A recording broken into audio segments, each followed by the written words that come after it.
This hour of Hugh Hewitt starts right now on Salem News Channel.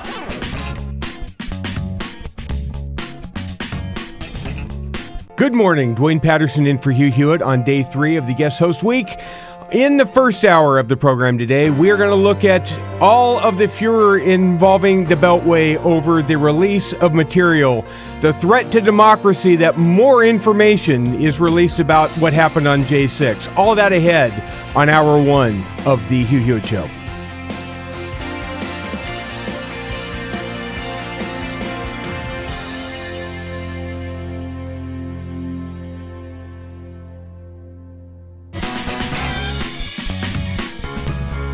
You won't want to miss a minute. This hour of Hugh Hewitt is on Salem News Channel.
Portions of the following program may contain pre-recorded material.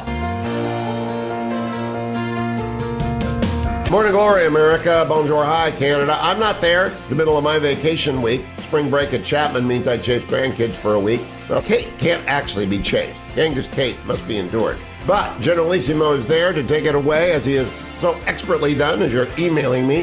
For the first 2 days of my vacation, don't get too comfortable with this guy. Take it away, Dwayne. Thank you, Hugh. Welcome, America. It is Dwayne Patterson filling in for Hugh all this week. Good to have you here. Lots and lots and lots of stuff in the news today. We will be taking your phone calls in a little while. I will tell you what that's all about, but let me do the news because there is a ton of it to digest. Just a quick overview for the rundown. Big piece in the New York Times today by Adam Entus, Julian Barnes, and Adam Goldman. Intelligence suggests that a pro-Ukrainian group is responsible for sabotaging the Nord Stream pipeline, U.S. officials say. New intelligence reviewed by U.S. officials suggests that a pro-Ukrainian group carried out the attack on the Nord Stream pipelines last year, a step toward determining responsibility for an act of sabotage that has confounded investigators on both sides of the Atlantic for months. Very long piece, lots of speculation, lots of evidence pointing in that direction. Not entirely conclusive, but we're starting to get a handle on who might be responsible for doing that. The people at Fox News have come out with a piece today. They have now officially entered the "What if Joe Biden can't make it" sweepstakes. Of course, earlier in the week and late last week, we saw different stories coming out saying that maybe J.B. Pritzker of Illinois might be the SOS candidate. There was a New York Times piece on that. And a lot of different media outlets have come up with different speculation as to who might be the fallback plan, because most people in the bubble know that Kamala Harris is not that person. And with increasing obviousness, it's looking like Pete Buttigieg is not that person. So they're having to look outside a little bit in case all else fails and Joe Biden can't answer the bell. Fox News' entry, Michelle Obama for 2024. Yes, I'm serious. They're talking about, hey, could she, would she? She could stand up a campaign pretty quick. She could raise money pretty quick. She's got name ID. She's got everything you could possibly want in a candidate if Joe Biden can't go. The only catch to it is that Michelle Obama has shown exactly zero interest at all for wanting to do a job like that. But that's what Fox News thinks is a possibility. Joe Biden's problems continue on the nomination front. There was an embattled FCC, Federal Communications Commission chair named Gigi Son, who I have played lots of cuts from her confirmation hearing. She had 2 or 3 different rounds on my after show, which is part of the Grand Old Pod in the Universe for subscribers. A lot of those cuts are long-form Senate confirmation hearings, 3, 4, sometimes 5-minute cuts. They're gold when you can do long-form radio. It's harder to do when you have normal commercial breaks and things like that. But the bottom line is this was a nomination that was doomed to fail. Why? Because it was a nomination that was controversial enough that even some Democrats were signaling, I can't really go with this, like Joe Manchin and John Tester and others were thinking, I don't want to go to the mattresses for this nominee. Joe Manchin is against it. Dianne Feinstein is unable to vote. She is dealing with a case of shingles. She's been hospitalized in San Francisco as of late. She's not expected to be back in D.C. for at least a month, not able to vote. Of course, John Fetterman is dealing with effects of depression caused by the stroke that he had last year on the campaign trail. He has been unable to carry out his duties in the Senate, unable to vote. So Chuck Schumer simply does not have the votes to put this nomination through. And after all of the delays and after all the controversies have piled up and no prospects, Gigi Son officially pulled her name from consideration. She is no longer there. The thing that's fascinating about that story is Kevin Collier over at NBC News, who did the piece for NBC News on this nomination failing. He says that the whole coverage of her downfall is, in parens, unsurprisingly downplaying the substantive reasoning behind partisan opposition to Son. It's worth noting that she was objectively one of the worst nominees Biden could have produced. That's actually Matt Whitlock. Kevin Collier says, confirming that consumer advocate Gigi Son has withdrawn her 20-month candidacy to join the FCC. She faced the most intense, bad faith, and often outright homophobic campaign against a nominee in the agency's history. That, of course, is absolute poppycock. And that's not reportage. That's not journalism. That's pretty partisan, actually, for a quote-unquote reporter for NBC News. The bottom line is, as the senators on the committee have outlined over the last 2 or 3 confirmation hearings, she has an entire public record on social media and other places saying the most extreme rhetorical things at Republicans, and she's supposed to be in a nonpartisan position of FCC chair, overseeing what speech looks like on the public airwaves. It wasn't going to happen. It wasn't going to happen anytime soon, and I'm glad that is now gone. In Virginia, Jerry Dunleavy writing in the Washington Examiner, a top U.S. high school, this would be the Thomas Jefferson High School for Science and Technology, part of the Fairfax County public school system, has collaborated with the Chinese state military.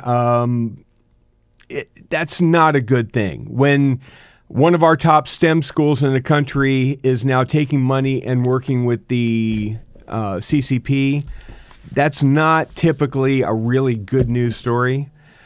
Gretchen Whitmer is in the news again, the beleaguered governor of Michigan. Of course, a ice storm and severe winter weather worked its way across the country over the last week and a half. Was Gretchen Whitmer in Michigan to help oversee the damage of the storm and the cleanup from the storm? Why, no, she wasn't. You'll never guess where she was. Right down the road from me, a piece down in sunny San Diego, California. But that's not what the big story of the day. The big story that everybody's talking about is January 6th. And not because of anything that came out of the committee. No, why it's in the news is because Tucker Carlson was given access to all of the unused footage that the January 6th committee did not seem fit to let the American people see in their rump committee hearings. So Kevin McCarthy, the Speaker of the House, turned around and gave a lot of that material to Tucker Carlson, who spent about a week digesting it and has been putting it on the airwaves on Fox the last couple nights. And the media, the Beltway complex, is absolutely having a meltdown, along with elected Democrats. Chuck Schumer, in a press conference, the leader of the Senate, said this, cut number 2. These lies continue tonight. Rupert Murdoch, who has admitted they were lies and said he regretted it, has a special obligation to stop Tucker Carlson from going on tonight, now that he's seen how he has perverted and slimed the truth, and from letting him go on again and again and again. Not because their views deserve such opprobrium, but because our democracy depends on it. Last night, our democracy depends on not showing you what happened and showing you the rest of the story. Look, I'm going to cut this down to the chase here because we're short on time. The person most responsible for what the selective outrage is because of why this got aired the way it did all falls in the lap of Nancy Pelosi. If she would have done a select committee the way the Congress has done every select committee outside of this one in its history, she would have let Kevin McCarthy, as minority leader, then minority leader, staff the January 6th Select Committee with whoever he wanted, like Jim Banks and Jim Jordan. She didn't. She chose to make it a rump committee. She plucked who she wanted to be on that committee so that it had its desired outcome. They were just looking for what evidence supported it and forget everything else, and we don't want you to see what else there is. That's not how you run trials. That's not how you run hearings. That's not how you get to the truth. That's how you get to a predetermined outcome and an agenda. I'll have more on that after the break. Dwayne Patterson in for Hugh Hewitt. Again, you can get mad at Fox if you're on the left, but if you really want to be angry, get angry at Nancy Pelosi, because this could have been done all within the committee under normal business. We'll be back in just a couple of minutes.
22 minutes after the hour. Welcome back, America. Dwayne Patterson filling in for Hugh this week.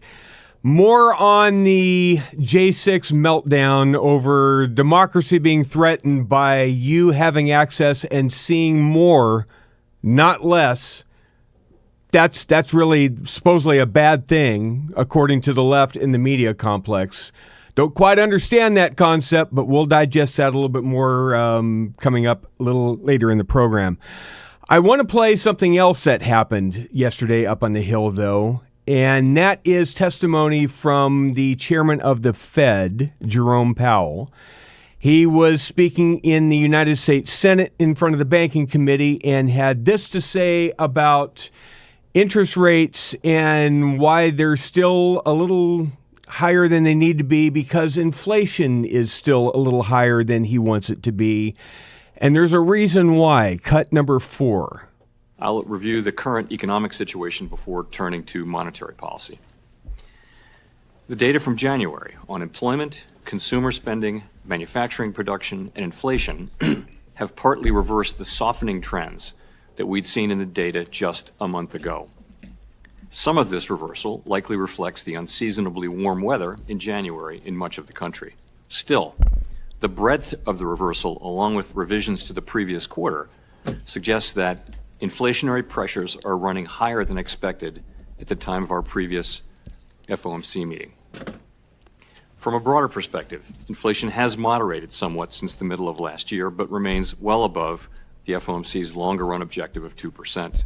It's not just monetary policy that threatens I don't American even know where to pocketbooks. begin with this. Some of my I colleagues have really threatened. want to think that Jerome Powell has a sense of what he's doing. I really, really do. I hope he gets inflation under control. I hope he's able to counter the inanity of the Biden administration economic policy.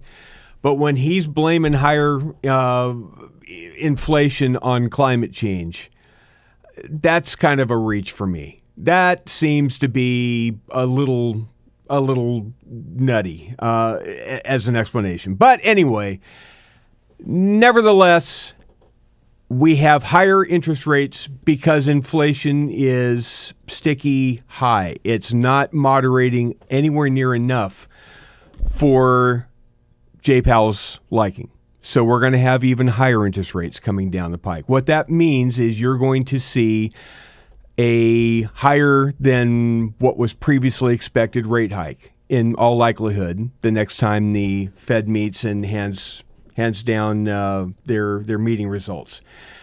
What does that mean for the markets? Pre-market report right now, everything is up. Dow's up, S&P's up, NASDAQ is up. The market report, of course, brought to you by our friends at Birch Gold, the place that Hugh gets all of his gold from, Birch Gold. You can text Hugh to 989898. They are the one-stop shop to be able to get information. You can get an info kit by texting Hugh to 989898. They will set up a third-party depository where they will store your gold for you.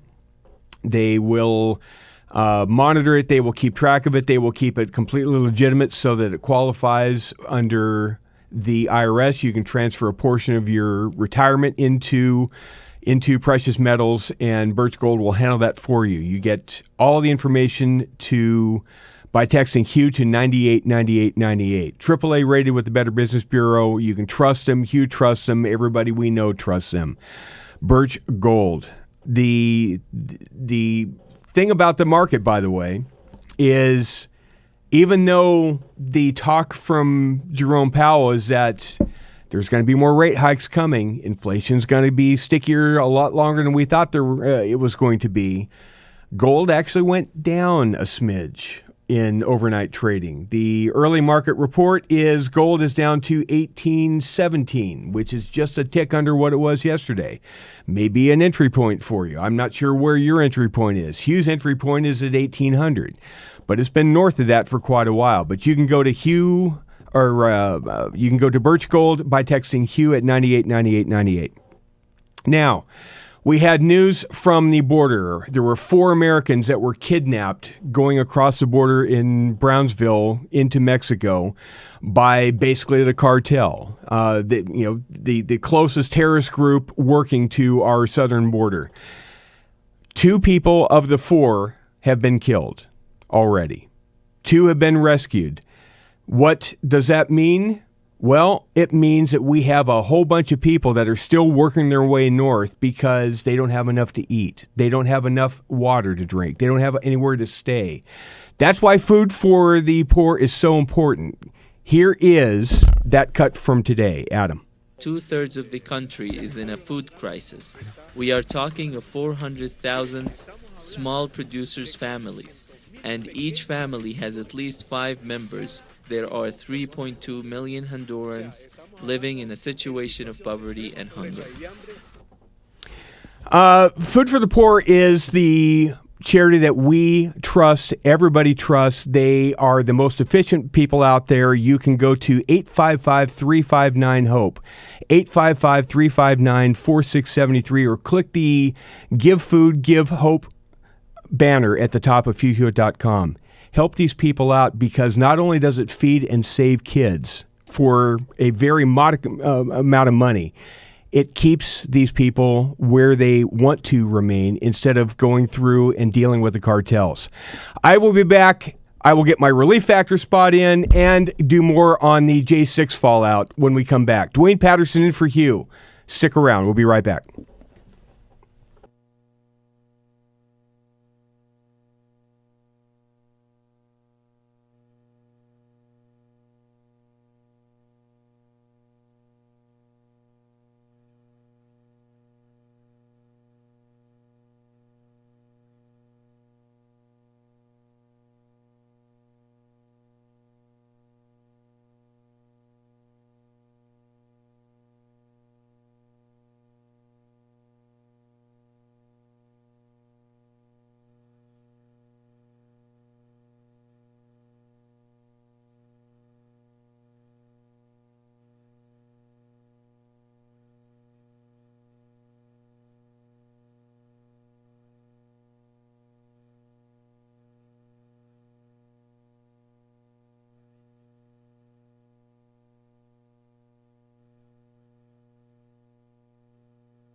Welcome back, America. Dwayne Patterson filling in for Hugh today and this week. Good to have you there. I've been texting Hugh on and off all week long. Even though he's on vacation, he still has found his ability to reach into my phone and text me, usually to troll me, but, that's just kind of how he is. But he has told me that in the babysitting stint that he's doing with the grandkids, that Genghis Kate and Teddy Buddha have Hugh playing the role of the Hunchback of Notre Dame. And I can actually see that. In fact, after wrestling with the kids all week long, he probably is now starting to look the part. It's probably not even, it's not that hard for him to be able to adopt that stoop of the Hunchback of Notre Dame. But the only reason he is able to still be somewhat upright is because of ReliefFactor.com. In fact, here is the bag. He does have it in the studio. Every studio he has, including home base here, in Southern California, he does have a Relief Factor bag. He does use this on a daily basis. And my guess is he's using it more than once. You can double up on it if you're in a pinch, and with grandkids, well, that pinch is usually a nerve in his back. Icarian, resveratrol, omega, and curcumin, the 4 magic ingredients, $19.95 starter pack, ReliefFactor.com. It's the inflation-proof starter pack. All you have to do is get started at ReliefFactor.com, and you'll probably like it the same way Hugh likes it, because you'll like how it helps your body recover a lot quicker. ReliefFactor.com. Okay, back to the J6 stuff. So here's the thing. Let's say hypothetically, right, that the select committee on the January 6th hearing was stood up the way it should have been stood up, where Nancy Pelosi, then Speaker, let Kevin McCarthy, then Minority Leader, staff the committee with whatever they wanted to staff it with, right? Jim Jordan's on the committee. Jim Banks is on the committee. Whoever else McCarthy would have put on there. Ask yourself this question. All the other available footage to the committee, do you think some of that would have come out? My guess is probably so. Jim Banks, Jim Jordan, the minority of the committee would have held their own press conference if necessary, and they would have released some of the contrary data than what the official report was. Again, the way the committee was stacked, it was a rump committee. It was a pre-designed outcome, and nobody trusted it. If you're on the left, you had confirmation bias. You totally believed in the outcome, and you said, see, there. It was very obvious. If you're somebody that's on my side of the political spectrum, you looked at it and you went, well, this committee's garbage. It was set up wrong. It's got no competing point of view. They're not trying to get to the truth. They're trying to get to whatever their predestined conclusion is. The committee is garbage, so I don't trust anything that comes out of it. So when Tucker Carlson gets all this video, the left, the media that fully believed in what the J6 committee was doing, are having a collective freakout, right? Here is Adam Kinzinger, the token Republican that Nancy Pelosi selected, not the Republicans. He was on CNN, now that he's a contributor there, cut number 9. Yeah, I mean, look, obviously everybody knows, even in their heart, even those that think that, or that will say out loud that the insurrection didn't happen, they know in their heart that it did. So you can call me a liar all you want. I just know that means we're over the target, typically. Look, I can look at myself in the mirror. I know Tucker Carlson, he has a lot more money than I do, but it's probably much harder for him to wake up and look in the mirror. Because he knows what he's doing to a country that I've sworn to defend both in uniform and in Congress, that he's never taken that similar oath. So that's fine. Not everybody has to take that oath, but he hasn't, and I think that's clear. But look, in terms of saying that we've hidden this footage, we had one of the most transparent hearings in history with the most footage we've ever shown in history, and every single, almost, witness that came in front of us was a very partisan witness. They were all Republicans that came in front of this committee. I like how you turned that. I'm sure you do, Don. Here's the problem with that. I am a rhetoric skeptic. The longer I've been in radio and in media, the more skeptical I get on the hyperbolic rhetoric. The most this, the biggest that, the wettest this, the worst that. I don't quite buy it when they put everything in the most extreme terms.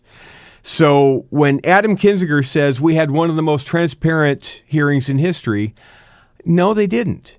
If it's the most transparent, but yet there's hundreds of hours of footage that didn't make the cut that are now being shown in context, why is that a problem to show more stuff than what was shown in the hearings? Why is it that it's the most transparent in history, but we had a line of what we're going to show? Anything that may go against what our narrative was, for national security reasons, we can't show that. Well, why not? I thought my democracy was all about getting to the truth, putting it all out there. Let's see what's all there. Well, the left doesn't really want that. What they want is they wanted their narrative, and they wanted the material to comport to that. Now, am I in the camp that I want to absolve everybody that stormed the Capitol? Absolutely not. The people that went into that building had no business going into that building. They should be prosecuted. That doesn't mean they should be languishing in a jail awaiting prosecution for years on end, but they should be prosecuted for the crimes they committed and then go on about their lives and be done with it. It's not really hard to look at this. Was it an armed insurrection? I'm not quite buying that. Was it a riot? You bet it was. Absolutely. Was it a black eye on the country? Of course it was. Was it what Karine Jean-Pierre deemed it to be at the White House press briefing yesterday? Well, have a listen for yourself. This is Karine Jean-Pierre, cut number 8. Anybody who watched that video would strongly disagree. Anybody who watched that video with their own eyes in a real way and saw what happened on that day would disagree with what was just stated. The president has been very clear. January 6th was the worst attack on our democracy since the Civil War, and we should be focused on making sure that never happens again. And so we are certainly, we agree. I know Minority Leader and Senator Schumer have already said this, and would hope that keeping the Capitol and Congress safe and secure remains Congressional leaders' number one goal, and that should be our focus, and that should be what should be considered here. Again, it was one of the darkest days of our democracy, and all you have to do is watch those videos and see how horrific it was, see how sad it was, see an attack on the Capitol, which should not be happening in 2020. And we got to get down to the bottom of what happened. Again, it was an attack on our democracy. And I'll just leave it there. Probably best that you leave it there, because I'm just not buying it. Was it the worst attack on our democracy since the Civil War? That was the proposition that Karine Jean-Pierre was repeating from Joe Biden and adopting it as her own and leaving it there. Well, I'm a little long in the tooth. I've been around this rock a few times, but I seem to remember being on the air the day that 4 airplanes got hijacked. 2 of them landed into buildings that housed one of the key trading hubs of the capitalist form of government that we have in the World Trade Center. Tried to take down the trading hubs, a target on this country. A 3rd plane flew into the Pentagon to try to decapitate the ability to defend this country. A 4th plane had every intention, from what we are able to determine, to either fly into the Capitol itself or fly it into the White House if they could pull it off. Until, of course, a handful of patriotic and brave passengers on board figured out what was happening and were the first foot soldiers in the war on terror and immediately engaged the enemy and fought back in the skies over Shanksville, Pennsylvania, and brought that plane down. But who knows where that plane would have gone. Now, you see, to me, that was an attack on our democracy that was a little worse than what we saw on J6. Maybe that's an arguable point, but I think that was kind of worse. Back in the 70s, late 60s, early 70s, the Weather Underground was a collective group of leftists that didn't like this government much, didn't like what this government was doing much, didn't like the war, didn't like a lot of things. And so they start setting off bombs everywhere because they wanted to take the country down. They set off bombs at the State Department. They set off a bomb at the Capitol. Were those attacks on democracy? I would dare say actually setting off devices on the Capitol, setting off devices at the State Department, I think that probably would be worse than what we saw on J6, as bad as J6 was. Nothing technically blew up that I saw. I mean, again, the hyperbolic rhetoric to me seems to be a little overboard here. The now Speaker, Kevin McCarthy, was asked in a press gaggle about his decision to give the footage to Tucker Carlson because the media is just apoplectic over it. Here's what he said, cut 10. Because of the footage that you gave Tucker Carlson last night, he went on and said this was a mostly peaceful chaos, as he said. He downplayed Brian Sicknick's death, said it was not related to January 6th, said this was not an insurrection. Do you regret giving him this footage so he could whitewash the events of that day? No, I said at the very beginning, transparency. And so what I wanted to produce for everybody is exactly what I said, that people can actually look at it and see what's gone on that day. So. But why, but Mr. Speaker, do you agree with his portrayal of what happened that day? Look, each person can come up with their own conclusion. Here's the biggest question. Has your opinion changed on J6 because of what Tucker Carlson did? I don't think it has. We'll talk about it after the break. Dwayne Patterson in for Hugh. Stick around. We'll be right back. Portions of the Hugh Hewitt Show are brought to you in part by consumersresearch.org.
Welcome back, everybody. Dwayne Patterson in for Hugh Hewitt this week.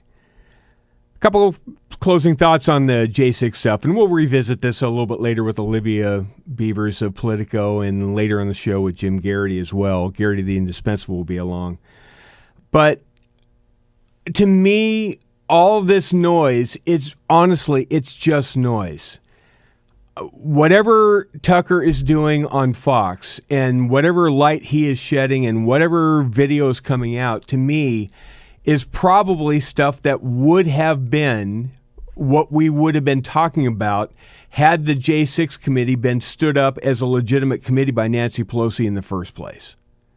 And because it wasn't, what we're dealing with now, the back and forth, the tribal nature of the heated rhetoric on both sides back in D.C., it's just a delayed reaction from the conversation we would have been having instead of the left saying CCC back when the hearing was going on and people on the right saying illegitimate, illegitimate, illegitimate.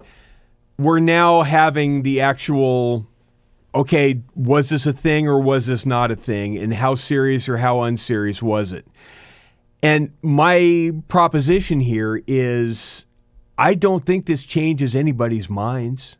If you were going into what Tucker Carlson was playing tonight and you were fully on board with the J6 committee hearings findings, your mind hasn't been changed at all on this. You think that, see, this is the reason why Fox is evil and, they can't be trusted.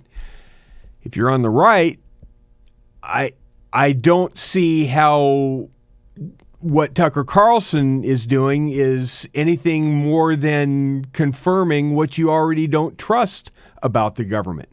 People on the right have a lot of reasons not to trust government agencies and government institutions right now. And that is dangerous to not be able to trust it, and for good reason. Whether it's, the masking policies and the CDC playing politics with it, the school closures and colluding with a teachers union to decide when schools should and should not be open. Dr. Fauci and Dr. Collins and their gain of function malfeasance that we're learning about. The vaccines and all the politics that were involved in that.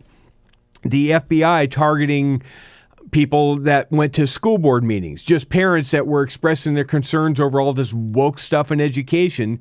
The FBI decided to launch investigations into people that were going to these school board meetings. Well, that's not going to engender a lot of trust in the country's institutions and agencies.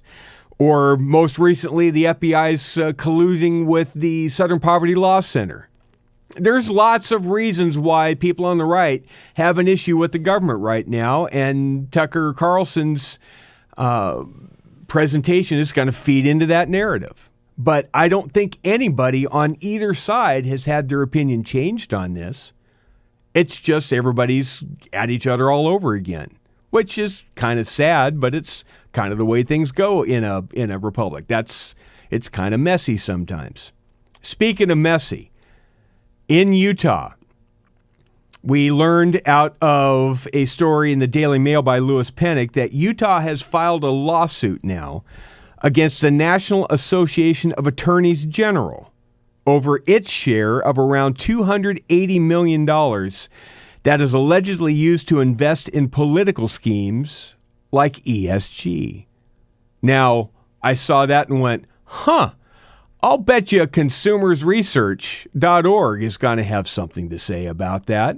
We'll talk to Will Hild of Consumers Research tomorrow about this and the rest of the ESG movement.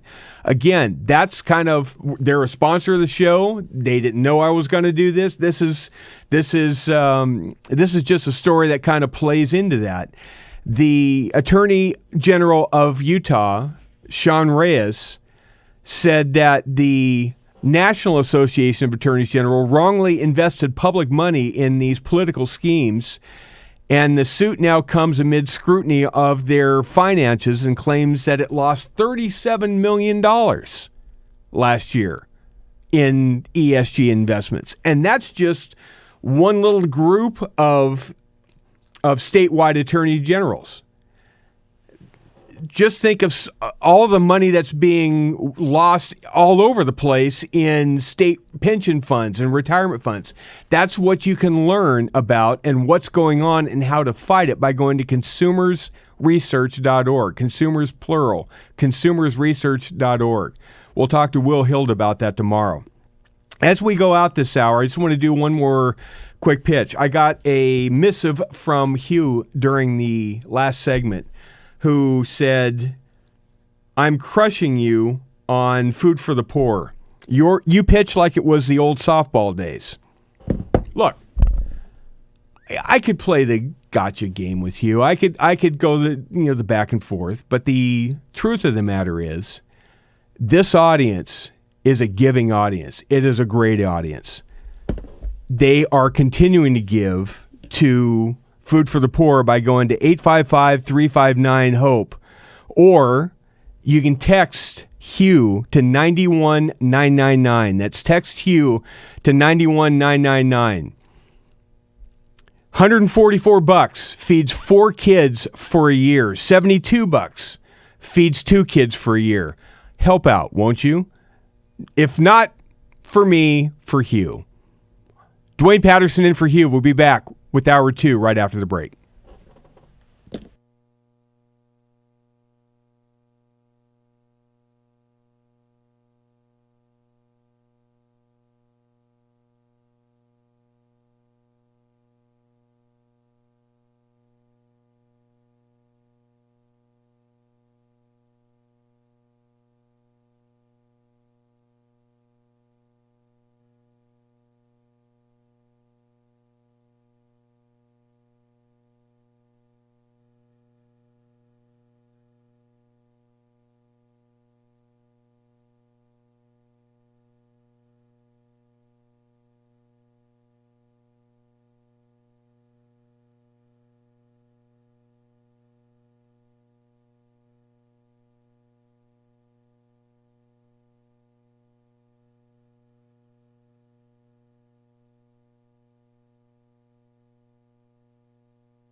This hour of Hugh Hewitt starts right now on Salem News Channel.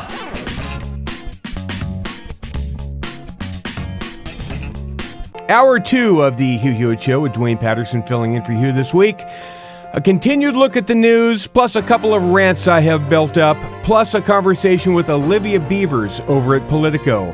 There's a couple of Oversight Committee hearings that are going to be of interest to Republicans that you're going to want to know about. We'll talk to Olivia about that on Hour 2 of the Hugh Hewitt Show today.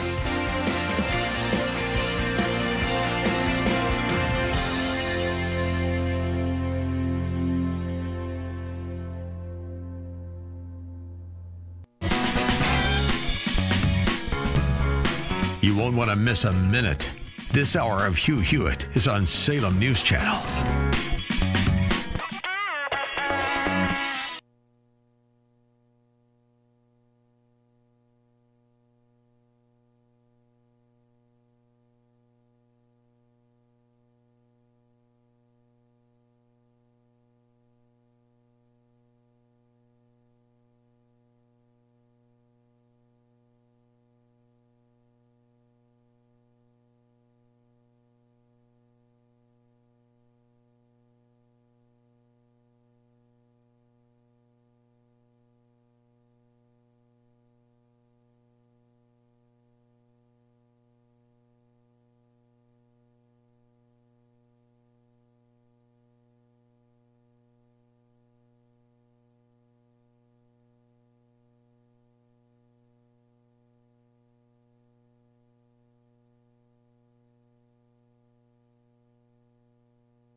Portions of the following program may contain pre-recorded material. Morning glory, America. Bonjour, hi, Canada. I'm not there. The middle of my vacation week. Spring break at Chapman means I chase grandkids for a week. Well, Kate can't actually be chased. Youngest Kate must be endured. But Generalissimo is there to take it away, as he has so expertly done, as you're emailing me, for the first 2 days of my vacation. Don't get too comfortable with this guy. Take it away, Dwayne. Thank you, Hugh. Dwayne Patterson filling in for Hugh all this week on the Hugh Hewitt Show. Good to have you here. Lots ahead on the program still to go, and glad to have you here. Later on in the hour, we're going to have a conversation with Olivia Beavers of Politico. Jim Garrity is going to be along, as well as novelist C.J. Box in hour 3. But there's something I want to go into right here at the top of the hour. I don't know if you can see this on the Salem News Channel, but I've just got stuff all over my desk as far as different subjects and different news stories I printed off that I wanted to comment on or could comment on. And in the process of collecting all this, I ran across a story that was in the Associated Press yesterday by a reporter named Drew Costley, Costley. And it's relatively short. Here's what the Associated Press broke on their newswire and put up a couple of tweets to highlight it as though it was a legitimate news piece, something that you need to know about. And again, just for the record, for the context of this, let's go back to Jerome Powell at the Senate Banking Committee yesterday talking about why inflation is so stubbornly high. Cut number 4. I'll review the current economic situation before turning to monetary policy. The data from January on employment, consumer spending, manufacturing production, and inflation have partly reversed the softening trends that we'd seen in the data just a month ago. Some of this reversal likely reflects the unseasonably warm weather in January in much of the country. Stop. Climate change. All these interest rates that we're hiking and all of the monetary policy, that's got nothing to do with it. The reason that inflation is so gosh darn high is because of the climate changes. I don't know if you were here yesterday or not. I had a conversation with Molly Hemingway, editor-in-chief of The Federalist. And Molly and I were talking about just some of the media narrative outrages of the week. And one of them was a story, a serious story about the tragic death of a State Department official who was on a private plane with her husband and kids as they were going college shopping, basically. They were going on a college visiting tour, and they hit a pocket of turbulence, and she wasn't strapped in like apparently the rest of her family was, and the turbulence was bad enough. She injured herself and actually died from her injuries because of turbulence. It's a very tragic story, and there's nothing funny to write about that, except right below that piece on the Washington Post was a little for more on this story and what climate change does to turbulence. Click here. They don't miss an opportunity to keep advancing the narrative. It doesn't matter what the narrative is. The solution is climate change is bad. We need more government. We need more regulation. We need more this, more that to combat the climate changes because the climate changes are going to kill us all, allegedly. Even though we're 12% of the world's emitters of carbon, if that's indeed what the problem is. And China and India combined are like 45% of it. But no, we're the problem. We're the ones creating the turbulence. We're the ones creating the problem. Here's the Associated Press yesterday. Greenhouse gas emissions from the way humans produce and consume food could add nearly 1 degree of warming to the Earth's climate by 2100, according to a new study. continuing the dietary patterns of today will push the planet past the 1.5 degrees Celsius limit of warming sought under the Paris Climate Agreement to avoid the worst effects of climate change, according to a study published Monday in Nature Climate Change, and will approach the agreement's limit of 2 degrees Celsius. The modeling study found that the majority of greenhouse gas emissions come from 3 major sources: meat from animals like cows, sheep, and goats, dairy, and rice. Those 3 sources account for at least 19% each of food's contribution to a warming planet, according to the study, with meat contributing the most at 33%. You can take this cheeseburger out of my cold, dead hands, lefties. It's not going to happen. I'm not going to eat the fake meat. I'm not going to eat the pretend meat.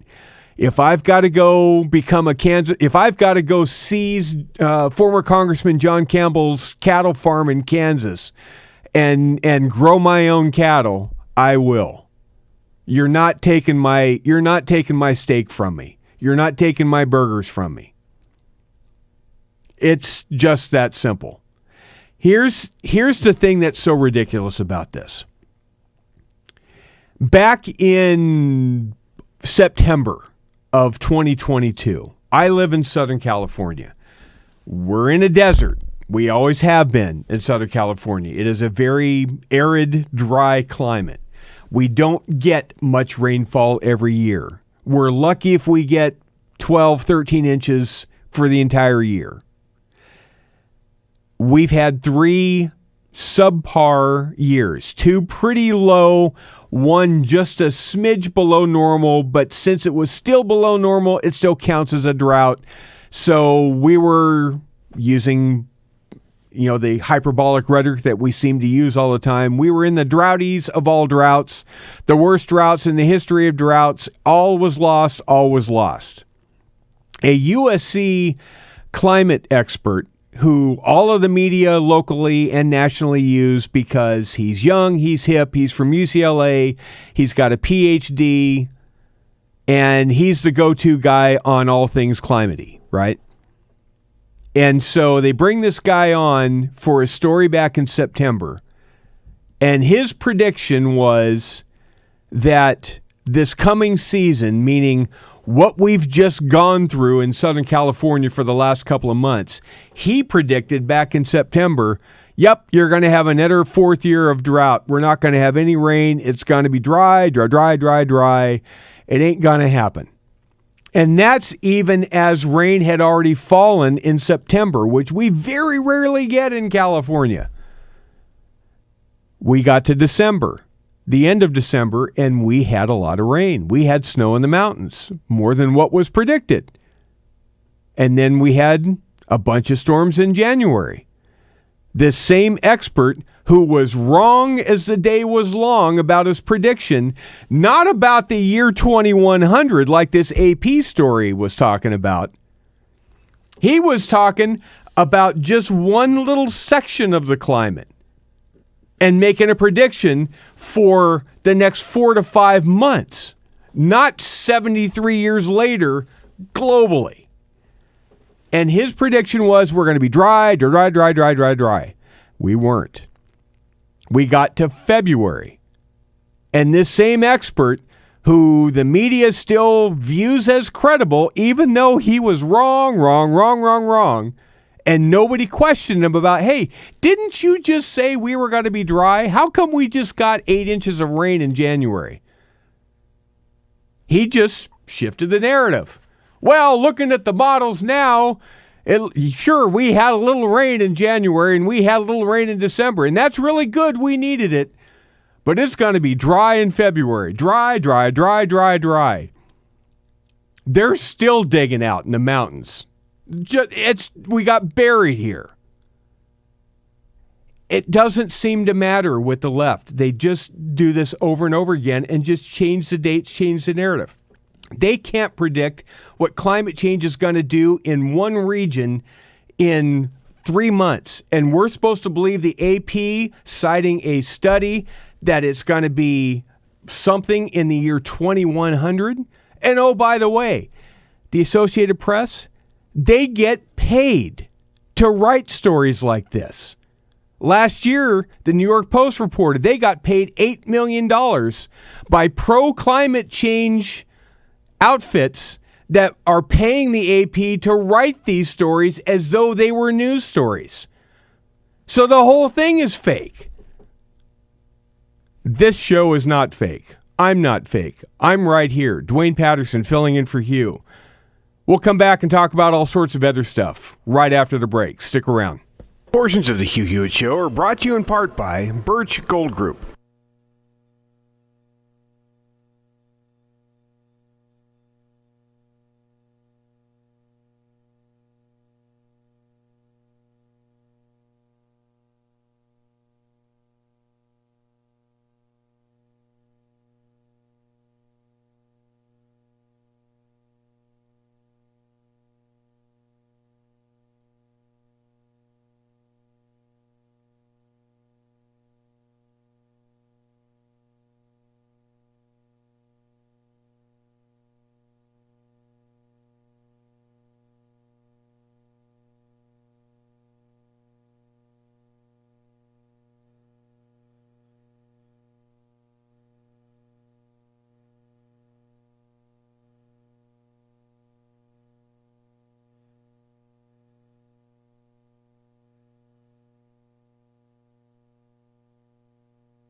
Yes, I did, America. 22 minutes past the hour. Tedeschi Truck Span. I did it to myself. I lost 50 pounds. I'm still steamed over that AP story. They're going to take my cheeseburger away because it might add a degree globally in 73 years. Have they not gone to myphdweightloss.com? Do they not see the benefits of what happens when a bunch of people actually lose weight and they don't consume as much, but the stuff they consume is more of a protein-based diet? And you can eat things like beef and chicken and pork and all sorts of other meat. In fact, it's kind of preferred. That's one of the preferred things you do get to eat on a myphdweightloss.com diet. That's how I lost 50 pounds. I lived on hamburgers and cheeseburgers.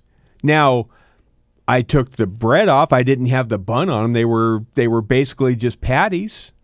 But it helps you lose the weight, and you still feel like you're eating real food. You have to eat your veggies too. Didn't like that part quite so much, but you still do. But there's lots of ways to lose weight, but a very consistent way is a fairly protein-dense diet, and that's what's offered at myphdweightloss.com, along with a bunch of great nutritionists and counselors to help you learn how to work your way through food and what it does to you and how to lose weight and to maintain it once. That's the key part, how to maintain it once you have lost it. It took me 12 weeks to lose 50 pounds, and I think it's been 14, 15, 16 weeks now, and I've been able to keep it off. You can too. You can lose whatever you want to lose if you're serious about it, but don't let the climate people talk you out of it. Don't let them be the excuse. Get a hold of our friends at myphdweightloss.com, 864-644-1900. That's 864-644-1900. Tell them Dwayne sent you. They know who I am. And a bunch of you have called, and I'm really appreciative of that, of supporting both me and this program by going to myphdweightloss.com. I want to go to the crisis that's going on at the where am I at on time, Adam? I got what, a minute? So I want to do the market update. And to get into the market update, I want to go back and revisit what happened at the Senate Banking Committee. I, of course, told you Jerome Powell was there. But when he finished testifying, the rest of the panel started asking him questions. And Sherrod Brown, the senator from Ohio who's up for re-election in 2024, decided to come in and attack Republicans because they're daring to threaten us all. They're going to kill us all. Republicans, they're bad because they want to negotiate on the debt ceiling and get something out of it. And here's what he had to say, cut number 5.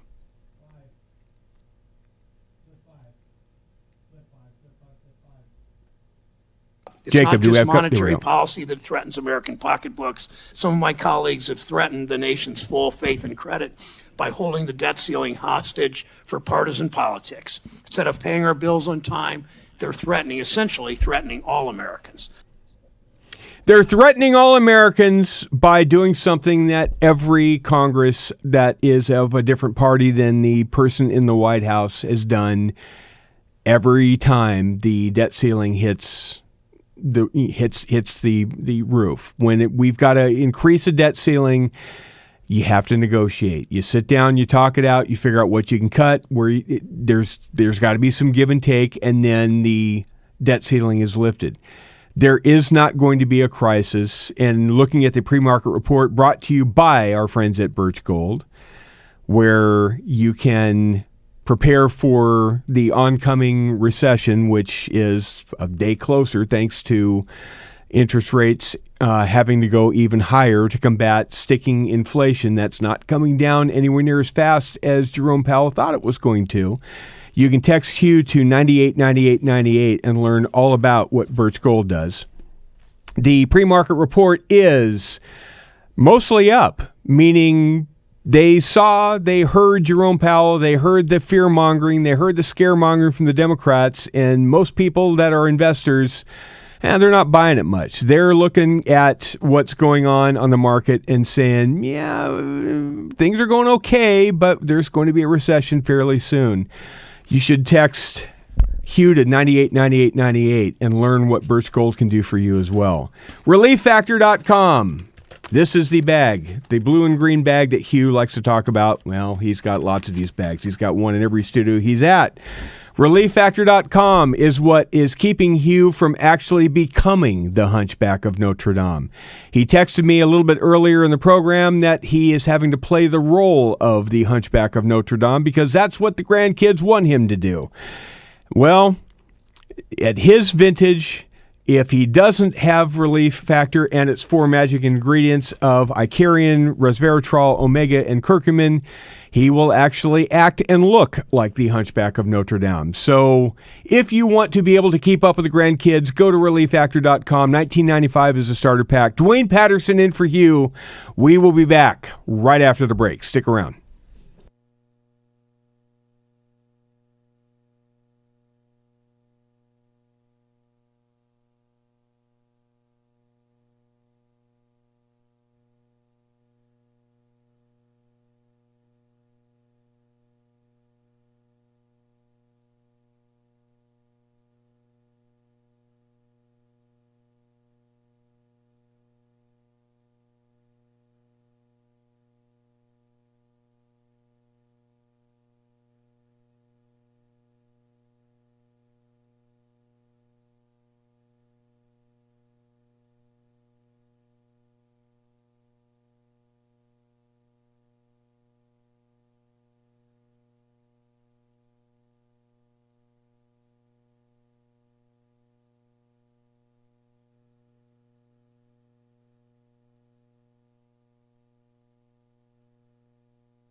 Welcome back, everybody. Dwayne Patterson in for Hugh this week. 33 minutes past the hour. Good to have you here. Olivia Beavers of Politico will be with us after the break, and there is a couple of oversight-related hearings that are going to take place this coming week, or actually early next week, that I'm going to kind of run by her to see what they're going to kind of look like. One of them is going to look at the COVID-19 origins. The first of those hearings is going to take place. And there's also going to be a hearing in the House Foreign Affairs Committee next week on the president's handling of the botched exit of Afghanistan, which that's going to be of real interest to me. We'll see what Olivia Beavers has to say about what to expect from those hearings. Plus, she's got a piece on the fatal the fatal congressional ship of George Santos, which is actually kind of funny and sad, actually. But we'll talk to her about that after the break. I want to play for you a little bit of video from the White House press briefing yesterday. Karine Jean-Pierre took a question from Peter Doocy, and this was on the subject of the Chinese spy balloons and if Americans should be concerned at all that the CHICOMs, the CCP, are conducting surveillance on Americans, and if that's a worry and if the White House is doing anything about it. Fair enough question. Here is that question and answer, cut number 19.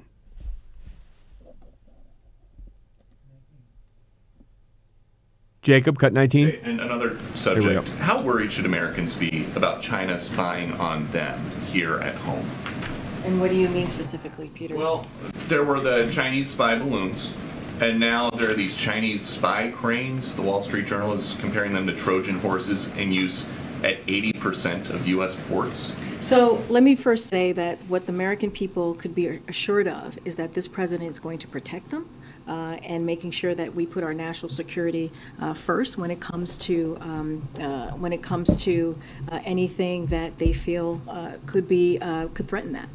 And the president has shown that. He's shown that over and over again. So on the cranes, don't have any comment on that specific reporting. I would refer you to the Department of Transportation and the Department of Defense, who've been tasked with Congress to study this particular issue. The National Security Council. Stop! Hold it! Cease! The Department of Transportation has now been tasked to find out if the CHICOMs are spying on us through the cranes at the ports. Do you remember who runs the Department of Transportation? That would be Pothole Pete Buttigieg. Now, he's been in the news of late, mainly because he doesn't know how to do his job, and he's really, really bad at it. He doesn't show up. He runs away and hides. He takes a lot of personal time.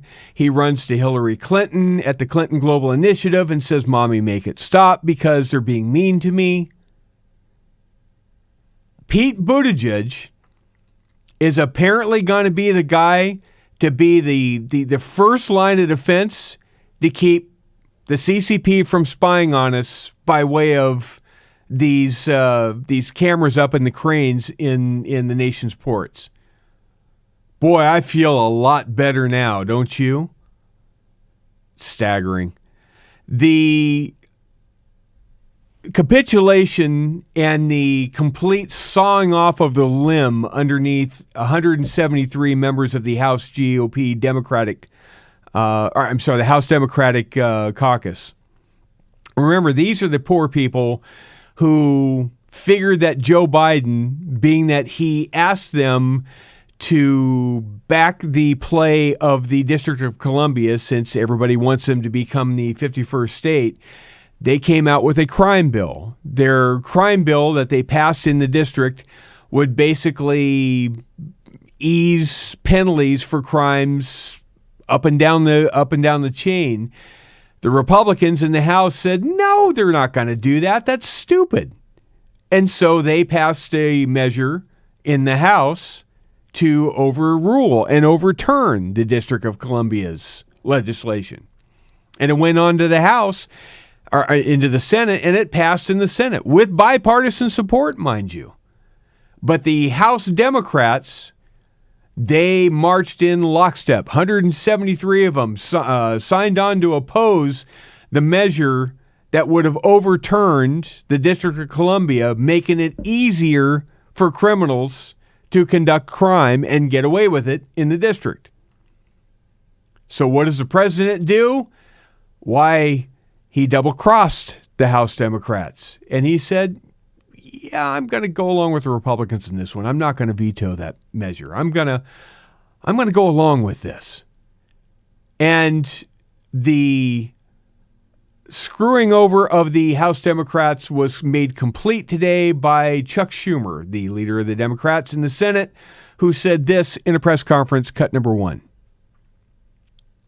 On the D.C. crime bill, the White House last month said that they opposed this Republican resolution to block the crime laws. 173 House Democrats voted against it. Now a lot of their members and Joe Biden support this resolution.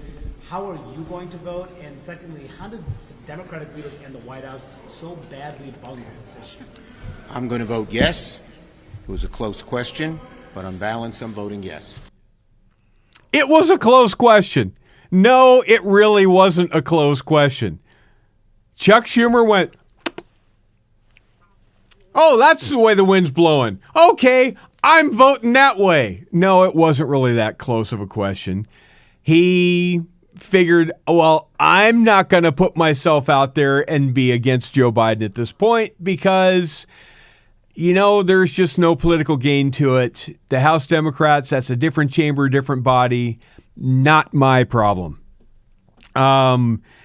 Whose problem it actually is the police chief in the District of Columbia. His name is Robert Conti III, and he held a press conference. And how bad is crime there?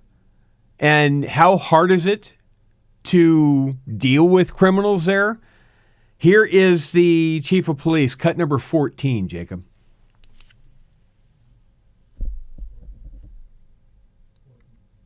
Jacob, got 14? What we got to do, if we really want to see homicides go down, is keep bad guys with guns in jail. Because when they're in jail, they can't be in community shooting people. So when people talk about what we're going to do different or what we should do different, what we need to do different, that's the thing that we need to do different. We need to keep violent people in jail. Right now, the average homicide suspect has been arrested 11 times prior to them committing a homicide.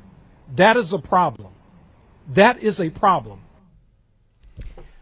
The average homicide suspect, meaning, the bell curve, there's some more, some less, but the average homicide suspect in the District of Columbia has been arrested at least 11 times prior. We're way past 3 strikes, aren't we? And yet they're back out on the street.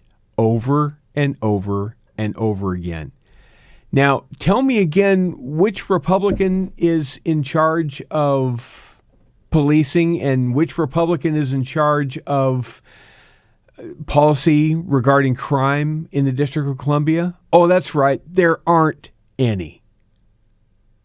What about in Chicago? How do you think Lori Lightfoot's prospects would have been had crime not been running rampant in Chicago? Down in Mississippi, the state has basically taken over policing from the city of Jackson, which, by the way, per capita, the homicides per capita in Jackson, Mississippi run entirely by Democrats because they have a George Soros-backed DA there that won't prosecute any criminals.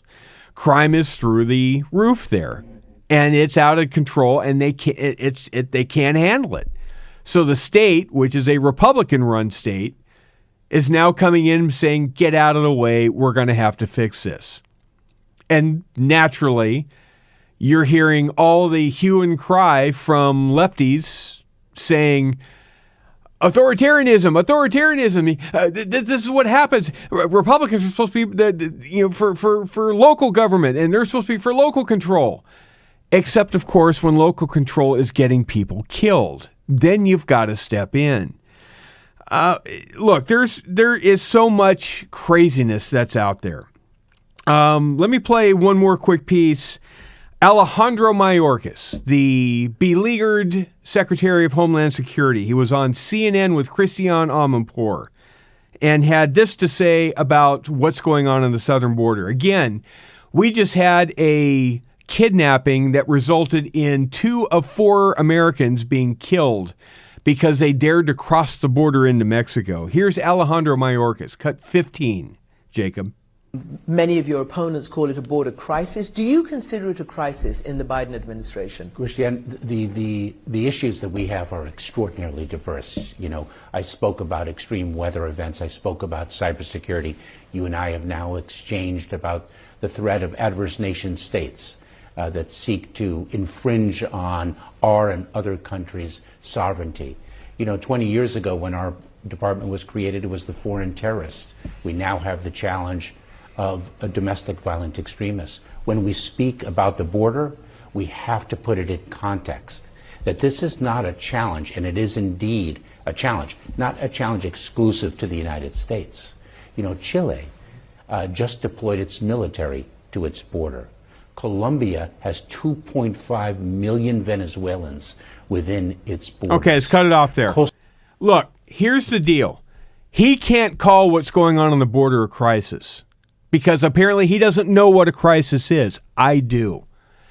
A crisis is what's going on down in Honduras. It's happening in Guatemala. It's happening all over Central and South America where they don't have enough food and water. Here is what's happening because of a severe drought and famine threatening the lives of children. This is a report from Honduran TV. Adam. 2/3 of the country is in a food crisis. We are talking of 400,000 small producers' families, and each family has at least 5 members. There are 3.2 million Hondurans living in a situation of poverty and hunger. This is what you can do to help ameliorate that crisis. Go to 855-359-HOPE. 855-359-4673. Go to the banner at the top of HughHewitt.com, the Give Food or Give Life banner. Or text Hugh to 91999. That's text Hugh to 91999. You can help in a real crisis. Please do it today. Dwayne in for Hugh. Back after the break with Olivia Beavers.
Dwayne Patterson in for Hugh Hewitt, wrapping up hour 2 of the Hugh Hewitt Show today. Joined, as I am on most weeks, usually in the producer's chair, but this time in the host chair, by Olivia Beavers, who is a phenomenal reporter over at Politico.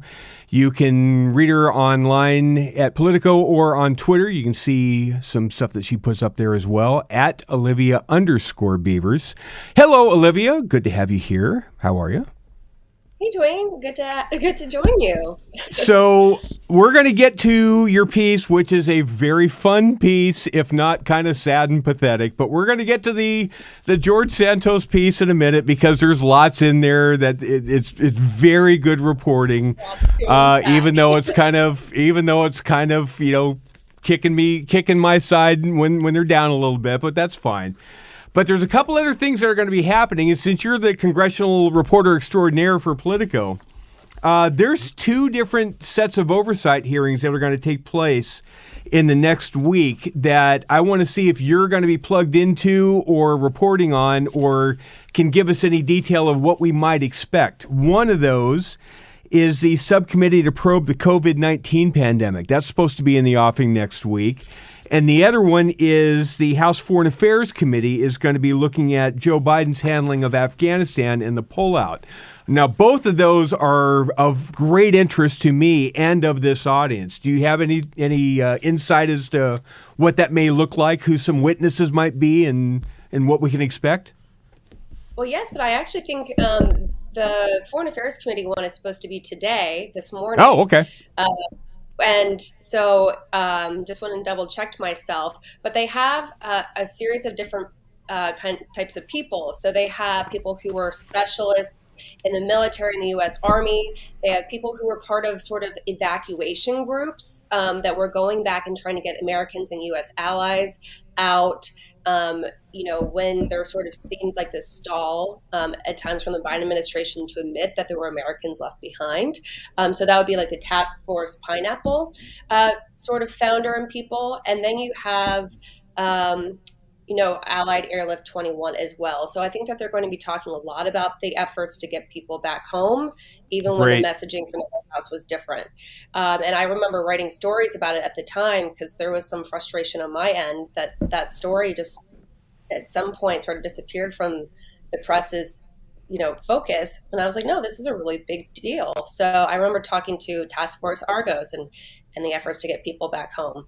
There's also another one, and it wasn't mentioned, there's a worldwide threats hearing this morning as well. So it's going to be a busy morning. You have the CIA director, the FBI director, the heads of the DNI, DIA, and NSA all coming in to testify today. So we might be able to see sort of what the national security landscape is going to look like as well. Do you know if on the witness list, maybe not in today's hearing, but somewhere in this overall focus, are they going to call John Ondrasik of Five for Fighting? Because he was one of the first guys actually on this and was very instrumental in trying to call out and get people connected and plugged into getting people out of there that were stranded and left behind. Off the top of my head, I don't know, but I will go and ask around because I think that this is just sort of the start of what they want to do is paint a picture about how the evacuation went, and going from where it started is definitely, in their best interest to pull that sort of story and pull that yarn. And I wanted to give 2 quick updates because I know these are also committees that Hugh loves to talk about a lot. One thing to watch for the FBI Weaponization Committee is they've had a letter out seeking the testimony of 16 FBI officials. If I understand it correctly, that deadline is today. And if they don't hear back, expect for Jim Jordan to start working on subpoenas. Subpoenas, you betcha. You betcha. Yep. Absolutely. That's going to be a lot of fun. What you said there was another update too? Yes, and for the Select China Committee, I know that McCarthy and Jeffries met with the full panel yesterday, and so that's sort of talking about their plans moving forward and reaffirming from both the 2 House leaders that they plan to keep this committee bipartisan, which is something that Chairman Gallagher has made a huge emphasis about. That's going to be fascinating to follow too. Now, very quickly before we jump to the Santos piece. Chuck Schumer, in a press conference yesterday, signaled that he was basically sawing off the rest of the limb underneath the House progressives after the D.C. crime bill fiasco. How angry are the House Democrats in total at how Joe Biden treated him? My understanding and from conversations, they're really frustrated. They feel like they had a complete flip-flop and they were sort of the ones who walked the plank and just kind of got pushed off in that sort of situation of saying, okay, well, President Biden's not going to support it. Oh, he is supporting this GOP resolution. So they're pretty pissed off. Okay, biggest takeaway from the Santos piece. We got about 30 seconds. What's the biggest takeaway? It's a great piece. Everybody should go to Politico and read it. Olivia Beavers. What is the biggest takeaway? The biggest takeaway is how fierce these new New York Republicans are in trying to separate themselves from Santos, from legislation, calling for him to resign, all the above. And then it's just spilling out into the public with this war of words. And Santos isn't taking it quietly, so it's becoming very dramatic. Yeah, it is. It's a great piece, Olivia. It really is. It's kind of sad, but it's great reporting. Olivia Beavers at Olivia_Beavers. Thank you very much. Dwayne Patterson in for you. We'll be back with Hour 3 and Jim Garrity the Indispensable, right after the break. Stick around.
This hour of Hugh Hewitt starts right now on Salem News Channel.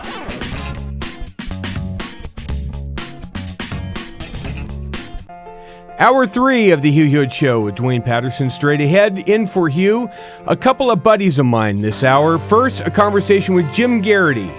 Garrity the Indispensable, talking about all sorts of fun stuff in the news politically. And then a conversation with novelist extraordinaire C.J. Box. Stick around for the third hour of the Hugh Hewitt Show.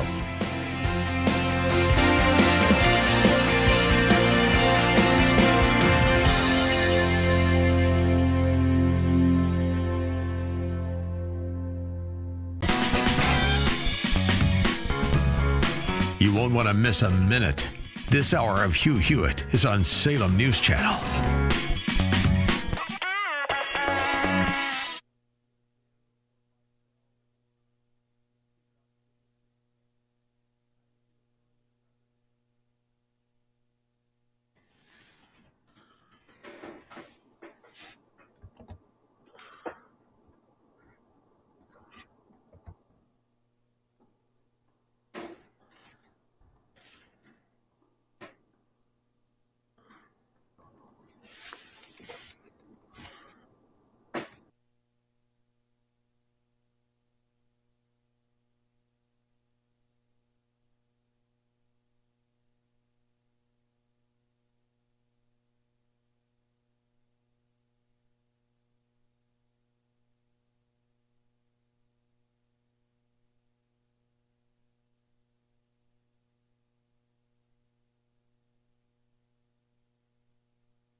Portions of the following program may contain pre-recorded material. Morning glory, America. Bonjour, hi, Canada. I'm not there. The middle of my vacation week. Spring break at Chapman means I chase grandkids for a week. Well, Kate can't actually be chased. Youngest Kate must be endured. But Generalissimo is there to take it away, as he has so expertly done, as you're emailing me, for the first 2 days of my vacation. Don't get too comfortable with this guy. Take it away, Dwayne. Thank you, Hugh. Hour 3 of the Hugh Hewitt Show is straight ahead. Dwayne Patterson filling in for Hugh this week. Joined at this time, when we are lucky, by Garrity the Indispensable, at Jim Garrity at Twitter. You can read Jim, the National Review senior political correspondent, and his missives over there pretty much all day, every day. Jim, I got 4 things for you, and a couple of them you're expecting, a couple of them you should be expecting. Number 1, let me posit my theory on the Tucker J6 fury that is enveloping D.C. and see if you think I'm wrong. This is something that we would have had, this conversation would have been had Nancy Pelosi allowed Kevin McCarthy to put the people he wanted on the committee when the committee was stood up. And we would have had some of this contra-narrative video as part of the hearings, part of the testimony, maybe in minority press conferences from the committee. But this wouldn't have all been new stuff to all of us, and it wouldn't have been having to go through Tucker Carlson and Fox News had Nancy Pelosi not screwed the pooch with the committee in the first place. Dwayne, I think that is largely correct.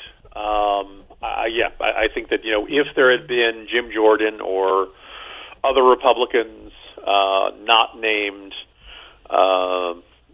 Liz Cheney, then you would have seen more arguments like this. It would not have been a clean narrative coming out of the January 6th Commission. Having said that, I think what we're seeing here is basically the argument a lot of Republicans would like to see. A great many people on the right know that January 6th was bad and an embarrassment. And they're very eager to hear anything that would mitigate how bad it was or how much of an embarrassment it was. Dwayne, I'm sure you've heard people say, really it was Antifa, the infiltrators who did it. Or they'll say, it was FBI informants that, stirred everything up. Or they'll say, well, actually it happened, but it was just a protest that got out of control. It wasn't that bad, et cetera. Right. So along comes Tucker Carlson and says, I've looked at all these previously unreleased videos, and it turns out everything you've heard was wrong. Look, the police acted like tour guides in this video. And here, Q Shaman looks on violent. And we're just going to hand wave away. It was just, like people thought they were getting a tour. Say, Dwayne, you've been to the Capitol a bunch of times. Do you get to take away the podiums? No. And again, I haven't changed my mind on it at all. I think the people that went into that building should be prosecuted to the fullest extent of the law. They should have due process, serve whatever time they've got to serve, and get on with their life and be done with the thing. Yeah, but a lot of people on the right are very going to eagerly embrace anything Tucker Carlson puts out there. But here's my question. It reassures them that this wasn't quite so bad and it wasn't quite so embarrassing. But here's my question. Does it really change anybody's opinion that didn't already that had an opinion already going in, one side or the other? But I do think this does create this new momentum amongst certain conservatives and likely amongst those who want to run for president to make that Trump-esque argument of, it wasn't that bad. It really wasn't. This was just some parts. It was mostly peaceful, to use that ironic phrase from the description of the George Floyd riots.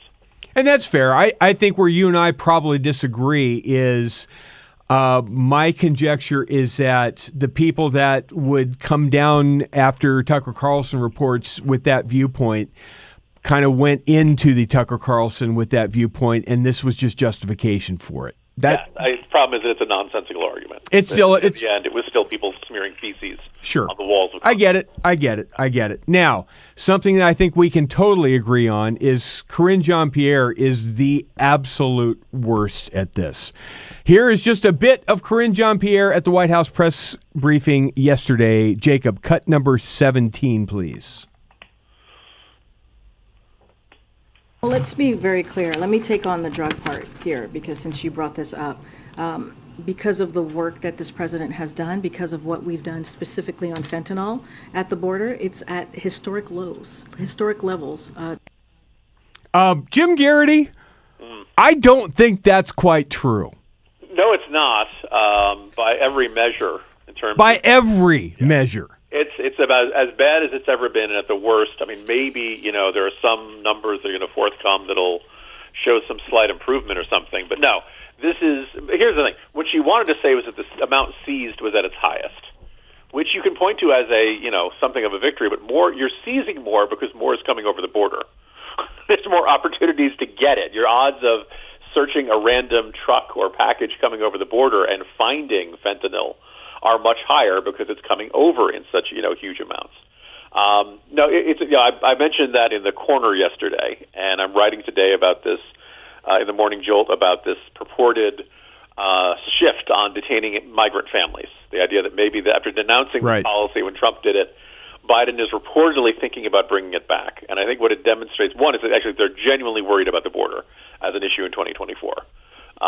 It didn't hurt them in the midterms as much as they thought it was, but they know this is seen as a big federal presidential level issue. Trump's out there. Trump's going to be beating the drum on this, but I think any Republican is going to be saying you have failed in your duty to protect the country. And all the fentanyl overdoses are a consequence of that failure to stop this, garbage from coming into our country, this poison. And it's going to resonate a great deal. So you have two things you can do. You can flip-flop and go back to the Trump policies and hope nobody notices. And, of course, people will notice. Or you can insist that it's not really that bad. And I think that was the Karine Jean-Pierre strategy yesterday, and it unsurprisingly did not work. Of course it's not going to work. Another piece, talking, by the way, with Jim Garrity of National Review, Dwayne Patterson filling in for Hugh. There was a piece that I get completely fallen off my radar because I'm so over it, but I saw this piece you wrote in National Review yesterday, and it just was laugh out loud funny. And that is the mayor of New York City, Eric Adams, now has a different opinion about masking and its efficaciousness and its appropriateness in public, which seems to differ than what the governor of his state thinks and what his previous mayor thinks and what the previous governor thinks and every leftist, collectivist authoritarian in New York thinks. Jim Garrity, what's the deal with masks now? Sure. Because I'm missing the memo. If I had written this in a satirical novel like The Weed Agency, the editor probably would have said, come on, that's too ridiculous. And what it is that, look, unsurprisingly, New York's got a real crime problem, and it's getting worse. And one of the things is people go in and they rob the stores, they rob the bodegas, not just with the shoplifting people have probably seen on video, or the smash and grab type things, but, armed robbery and things like that. And one of the things they're doing is they're wearing masks. And, of course, you come into the store, pre-COVID, if you came into a store wearing a mask, everybody knew that was, We have problems. We have trouble in River City at that point. Yeah, at that point you're like, oh, the guy's coming in here to rob me. And, when you're wearing a mask, of course, any, closed-circuit television or any other way you have of recording the robbery, it's much less useful for the guy. So Eric Adams, recognizing this problem, a former cop, now mayor, has said he would like everyone to, entering a store, if you're wearing a mask, there are still people out there who are wearing masks. Some people are genuinely immunocompromised, and they've got good reason to do so. You have to take your mask off before you get into the store. Show your face to the store owner, the person behind the counter, and then proceed and continue shopping. Now, so in a way, we've gone from, yes, you absolutely must wear your mask, to, okay, it's not, to now, you absolutely must, or at least the mayor is requesting you take off your mask, even if you really, really want to keep it on. So my suggestion, Dwayne, was that everybody should switch sides. Everybody who refused to wear a mask and thought that the city policies were fascistic and wrong, well, I think they should now say, no, I'm going to put on a mask, and I'm not going to take it off. You can't make me. I'm going to go in and I'm going to keep my mask on, even though I hate wearing a mask. And everybody who previously had been like, no, all those Karens out there said you have to wear a mask. Well, now I think they should be walking around saying, no, you have to take off the mask. It's the same fight, but everybody switch sides. It's just beyond parody at this point. Quickly, about 30 seconds. In the Wall Street Journal today, there's a piece on Twitter and the Federal Trade Commission. In 12 letters sent to Twitter and its lawyers since Mr. Musk's October 27 takeover, the FTC also asked the company to, quote, identify all journalists, end quote. Jim, I thought that Ron DeSantis was the authoritarians here. Yeah, he had one nut job state legislator introduced that legislation. And I had people telling me, Jim, you're going to have to be careful. Ron DeSantis is going to make you have to register if you want to write about him. Ron DeSantis never supported that legislation. But, look, whatever fits the narrative, I suppose. Apparently so. Jim Garrity, get the Morning Jolt. Go over to nationalreview.com, at Jim Garrity on Twitter. Thanks a lot, Garrity the Indispensable. Dwayne Patterson in for Hugh. We'll be back right after this commercial break. Portions of the Hugh Hewitt Show are brought to you by Food for the Poor.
Welcome back, everybody. Dwayne Patterson in for Hugh today and the rest of the week here on the Hugh Hewitt Show, 22 minutes after the hour. Good to have you here. So we've been talking about all sorts of things this morning. We heard from Jerome Powell of the Fed at the Senate Banking Committee yesterday and signaled that because of climate change, the interest rates were going to have to go even higher because inflation wasn't moderating as much or as fast as he would have otherwise hoped. So they're going to have to crank things up even a little bit more than what they thought in the short and medium term. Does that mean a recession's coming? Does that mean all sorts of other things are going to happen? When and if are we going to get inflation under control? We have no idea. Here's what we do know. If you're renting versus owning, renting is only going to cost you more and more as time goes on, and you're really getting nothing out of it on the back end of it. You've got to get into the housing market before this housing train completely leaves the station, and you'll never be able to catch the end of it. The news after Jerome Powell on the market report when it comes to bonds and interest rates. And by the way, this edition of the market report is brought to you by our friends at andrewandtodd.com, Sierra Pacific Mortgage. They are lenders, not just brokers. They are the ones that actually lend you the money. They help start the application process and go all the way through to funding and actually getting you the money that you need to be able to get into a home. They can do the pre-qualifying letter, all the stuff that you would ever possibly need. AndrewandTodd.com, 888-888-1172. The market. You would think that after Jerome Powell said what he said, signaling that interest rates were going to have to go back up, that the interest rates would start trickling back up again. But actually, yesterday, they were at 3.983 for the 10-year Treasury, and as of pre-market today, they're sitting at 3.975. So it's actually just a half of a smidgen, and yes, that is a technical term. It is a half a smidgen less than it was yesterday, which means we're in a little bit of, I don't know how long, but we're in a little bit of a plateau period. You know it's going to go up. It's going to have to go up. The next Fed meeting, the rates are going to go up. The last time the Fed met, it went up a quarter. After what the chairman of the Fed said yesterday, it may be a little bit higher than a quarter. It may be another quarter. Who knows what it's going to be? Only the Fed knows for sure what's going to happen. But the indications are they're going to have to dial it up again because it's not quite having the desired effect that they want it to have as of yet. So when you've got a little plateau and you know it's going to get a little bit worse and you're even inkling about getting into the housing market, you need to get in touch with somebody that knows what they're doing. That's where Andrew and Todd come in. Hugh's known Andrew Del Rey for 20 years. I've known him for probably at least 4 or 5. He did the mortgage on my house. AndrewandTodd.com is where you go. 888-888-1172. I have also been texting Hugh back and forth about babysitting and food for the poor. The babysitting front, I mentioned in the first hour, he is having to role play and do the remote broadcast of the Hunchback of Notre Dame for the benefit and enjoyment of Genghis Kate and Teddy Buddha. And he is physically... He is throwing himself into the part, as it will, which means he's got the aches and pains because, well, he's a lot older than his grandkids, and I mean a lot older than his grandkids. That's why he uses ReliefFactor.com, and on weeks like this, he'll do a double dip of ReliefFactor.com. $19.95 is the starter pack for Icarian Omega, curcumin, and resveratrol, the 4 ingredients that are mixed in a perfect match in a easy-to-open package, 4 easy-to-swallow pills that Hugh does every morning. ReliefFactor.com. you should try it as well to see if you have the same success in how your body feels after it works into your system that Hugh feels by going to relieffactor.com. Coming up after the break, a fun conversation for me, another one of my buddies. I have lots of friends in this business that I get to talk to off air all the time. And one friend of mine is a novelist named CJ Box. Chuck has become a pretty good friend and kind of a pen pal of sorts.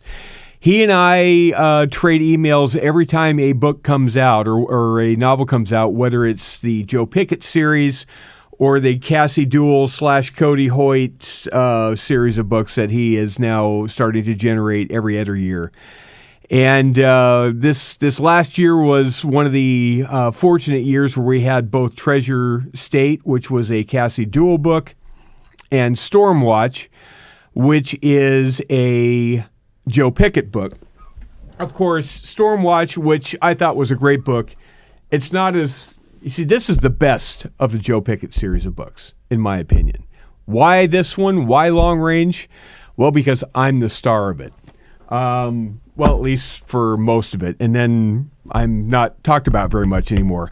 We will talk about all things novels and have a little fun and lighten things up with CJ Box right after the break. Dwayne Patterson in for you. Come right back. You won't want to miss this.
Welcome back, America. Welcome back, America.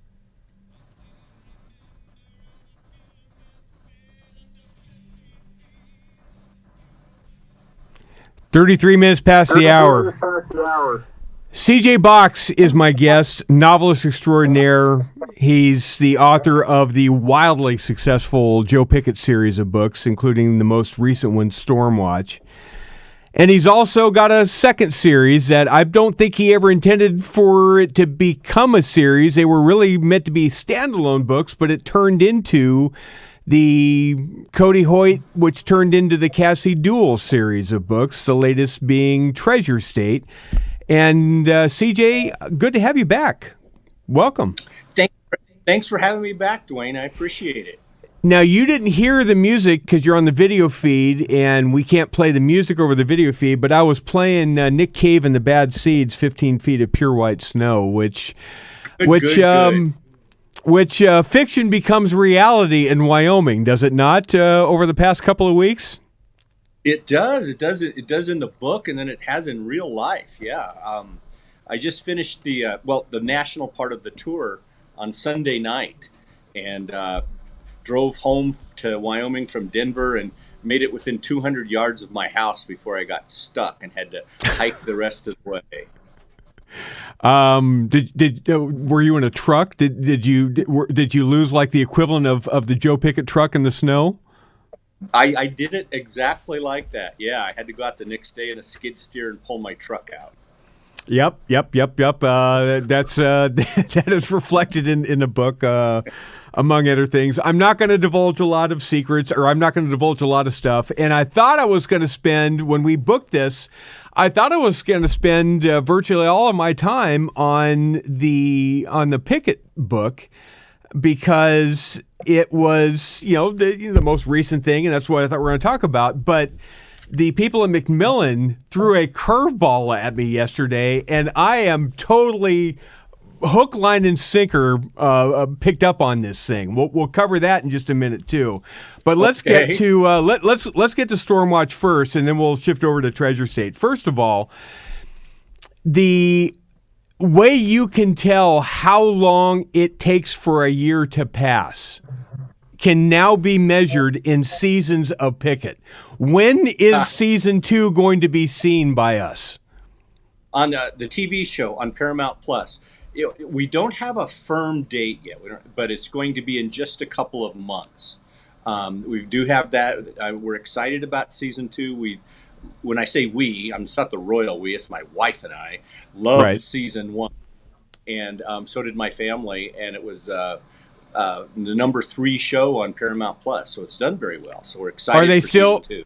Are they still shooting the back end of it, or is season 2 completely in the can, waiting to drop? It's in the can and has been for quite a while. They finished up filming, I believe, in September in Calgary. Do they have orders for a season 3, and when would they start shooting that? They have not. I think they want to see how season 2 does before they do. Season 2 will be a smash. Season 1 was terrific. Season 1 was great. Thanks. Yeah, we're optimistic.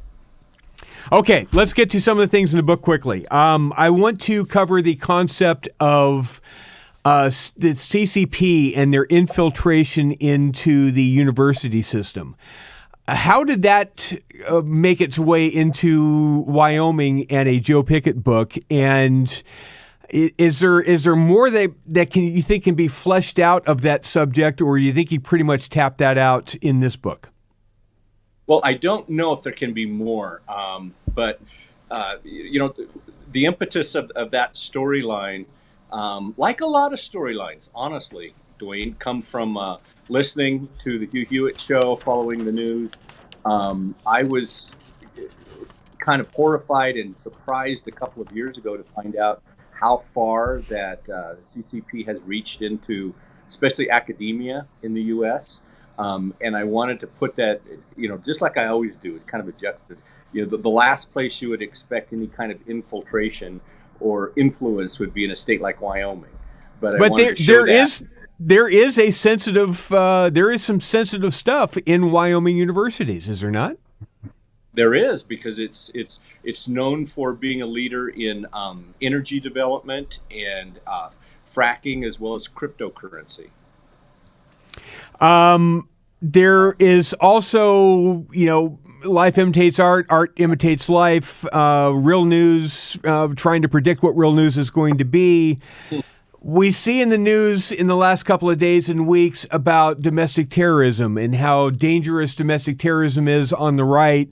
We saw a piece in the Atlantic that, there's dangerous rhetoric and extremism on both the left and the right, but because of it's from the Atlantic, the right's got to clearly be 100 times worse. But in the Stormwatch book, you've got a group called the Keystoners. And I'm looking around going, Keystoners, they got to be here somewhere. Tell us about the Keystoners. Well, it's a fictional group, but it's based on what could be reality. It's about a bunch of disaffected oil field workers and oil supply service people who are all laid off because of a certain pipeline that didn't go forward. So they don't have much to do. They're bitter. They get together. They're very anti-government to begin with. They're a little wacky, but they and some others try to recruit Nate Romanowski to their side in what they hope will be a secessionist movement, so that Wyoming can join Texas and other states.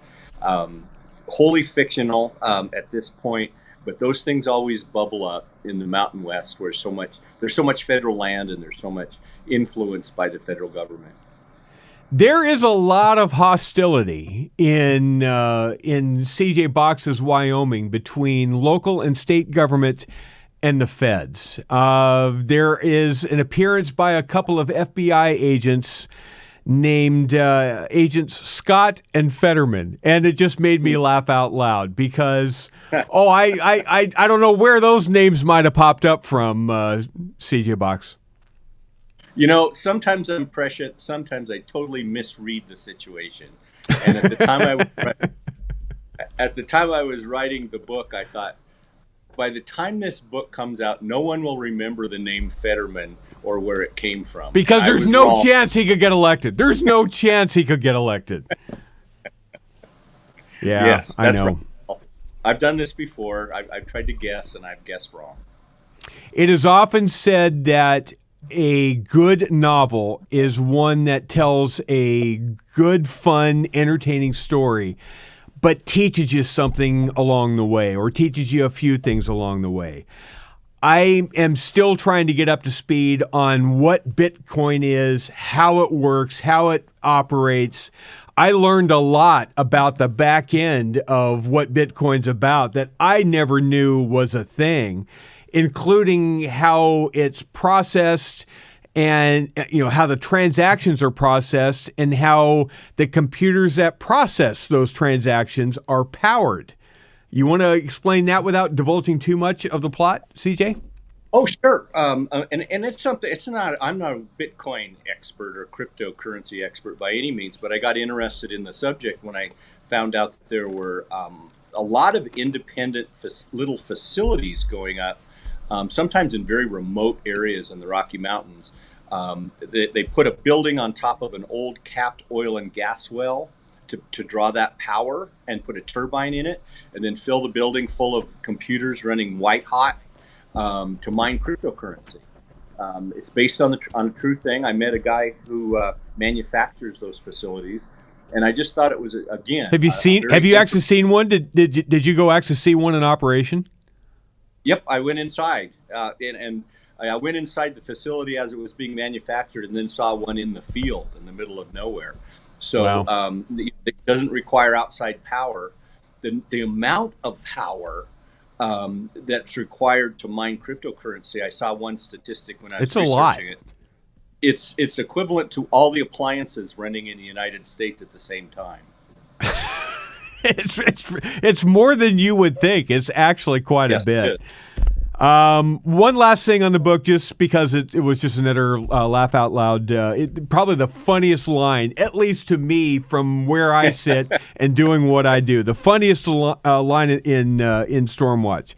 Quote, Judge Hewitt doesn't know technology. End quote. Man, if there's a truer line that C.J. Box has written, I have not read it yet. I have lived that for 23 years. Stormwatch. It's a phenomenal read, CJ. It's not long range. I still think that's the one by which all other CJ Box books are measured. I don't know why. I just happen to like this one a lot better. At least the first couple hundred pages worth, and then it kind of falls off from there. But I digress. Yes, we got to talk about. Go. I think of it as the Dwayne Patterson book in my mind. That's what it really is. It really should. It could have been the first of a third series, is what it really could have been.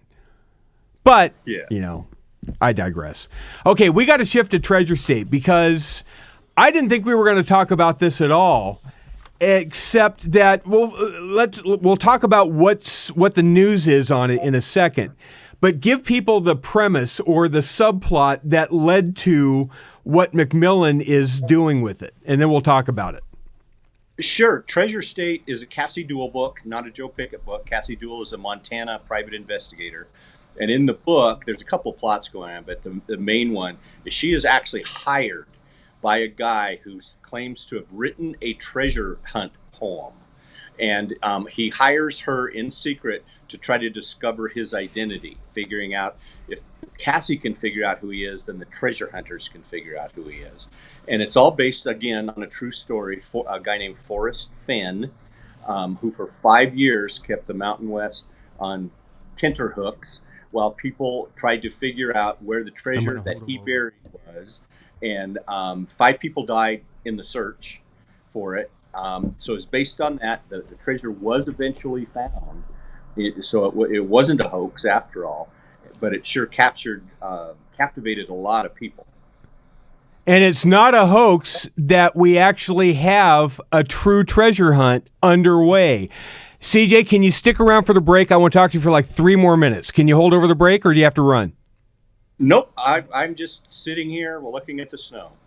Okay, we'll come back with CJ Box right after the break because we actually have an actual treasure hunt underway, a bounty, and a mystery to solve, and I am totally hooked. I now have to go back and read every one of these books over again to try to figure out what this riddle is. More after the break. Dwayne Patterson in for Hugh. We'll be back with CJ Box in a second.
Welcome back, America. My Blue Heaven by Frank Sinatra.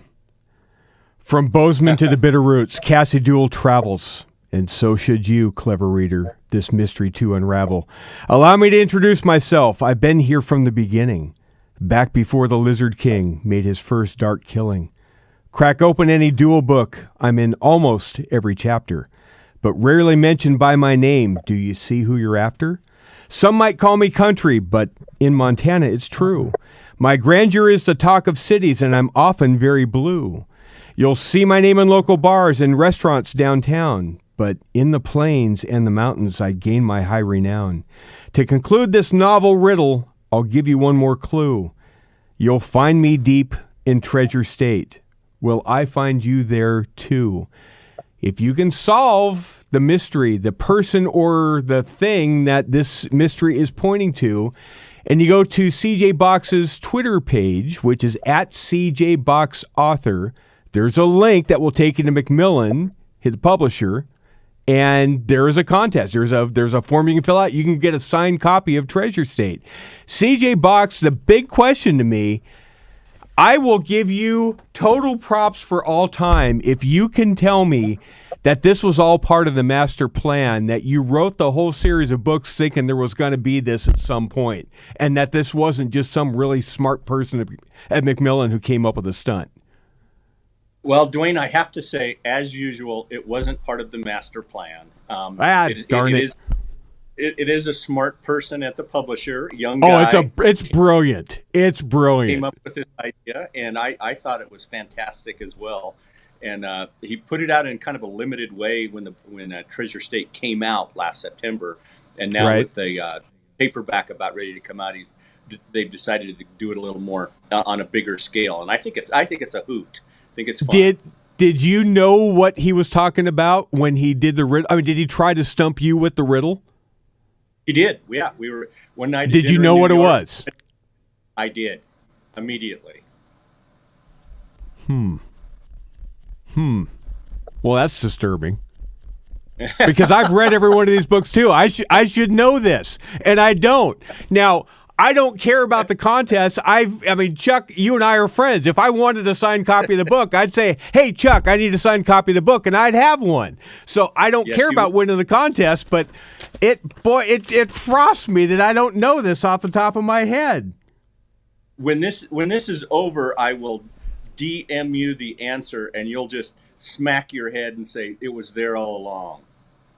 Well, no, no, you're not going to do that. I'm going to go read the books, and I'm going to have to figure it out. So what comes next? This coming year is, every year is a Pickett year, but every other year is a Duell book. So we've only got one book to expect this coming year. That's right, and I'm about a third done with the next Joe Pickett book.